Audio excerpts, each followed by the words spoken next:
Og så har jeg Steffen Jensen med på en telefon. Steffen Jensen, du har også lyttet med på Sadek Marsoulis ord her, og lad os da lige gribe fat i noget af det, han sagde om, at heldigvis respekterer iranerne lovene i landet og valgets resultat. Hvad lægger du i de ord fra indenrigsministeren her? Der ligger naturligvis det, at hvis det var sådan, at det her valgresultat var så korrekt, som de gerne vil give udseende af, at vi altså har den mest populære præsident i Irans historie, som er valgt med et kæmpemæssigt flertal, jamen så burde folk jo være ude i gaderne i øjeblikket og juble og demonstrere deres glæde. Men det gør de jo ikke. Tværtimod så er situationen i Teherans gader netop nu enormt anspændt, og der har været sammenstød nu allerede mellem politiet og demonstranter. Så det viser netop, at der er ikke ret mange tilsyneladende i Iran, der tror på de her resultater, og nu forsøger... Men han taler om national enhed og sammenhold, som er styrket med Ahmadinejads sejr. Ja, og det er jo også det billede naturligvis, som myndighederne, eller i hvert fald den del af myndighederne, som står bag det her valgresultat, de gerne vil udbrede i Iran, at det her det er en ene nation, der står bag. Problemet er jo bare, at det kunne man måske i gamle dage gøre i Iran. Det kan man ikke længere nu, hvor der er en blogosfære for eksempel. Altså Iran er et af de lande i verden, hvor der er flest unge mennesker med på internettet og som blogger. Og i øjeblikket, der kører det jo rundt som en løbe i Iran, hvad der er sket. Og folk ved jo også godt selv, hvad de har stemt, og hvad deres venner har stemt. Så derfor er der mange, der sætter spørgsmålstegn ved det, der er sket. Men Steffen, nu har vi jo tidligere hørt fra Iran, blandt andet Dagbladet Politikens medarbejder, Vibeke Sperling, at hun har mødt flere grupper af soldater, eller sådan militære grupperinger, som er gået rundt og har truet folk til at gå væk, og også slået flere personer.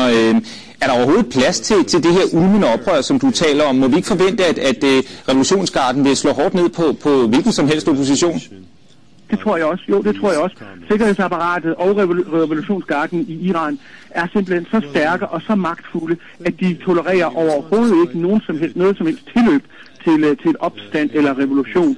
Så jeg tror heller ikke, at der vil komme en ny revolution, men jeg tror, at der vil være en ulmende utilfredshed, som vil komme til udtryk på en masse forskellige faconer. Jeg vil ikke kunne forudsige hvor og hvordan, men for eksempel et af de steder, hvor det vil være interessant at holde øje, det er Teherans Universitet, hvor der tit har været demonstrationer, og hvor der så sker det, at hele universitetet bliver lukket af, og det er altså et universitet med 25-30.000 studerende, som så bare bliver belejret i dagevis, nogle gange i uger, indtil at man har fanget dem, der står bag disse opstande eller demonstrationer. Så jeg tror, sådan nogle ting kommer vi til at se, men jeg tror ikke, det vil føre til, at systemet vælter. Men en anden ting, vi har endnu ikke hørt fra den åndelige leder Ayatollah Ali Khamenei, hvad han siger. Det bliver ret afgørende, når han kommer med sin tale, om han støtter det her valgresultat, eller siger, at man bør gå det efter i sømmene.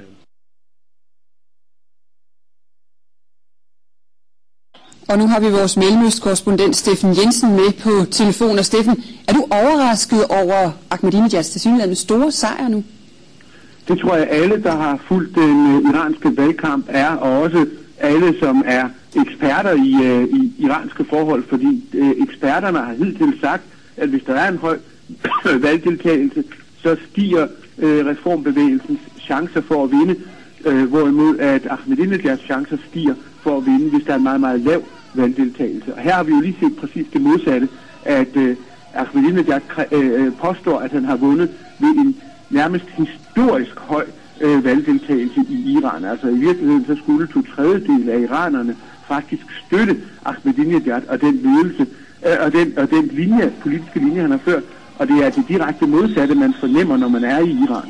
Så er der svindel med i spillet her, tror du? Det har vi jo allerede nu hørt, at reformkandidaten Mir Hossein Mousavi påstår, at der er.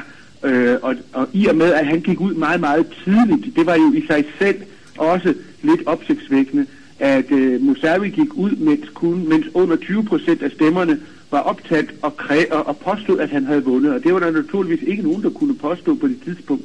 Men det antydede ligesom, at der allerede ville han lægge grunden for, at han ville rejse spørgsmålstegn ved det resultat, der senere kom, fordi han vidste godt, åbenbart på det tidspunkt, at Ahmadinejad ville kræve eller vil påstå, at han havde en nærmest historisk valgsejr.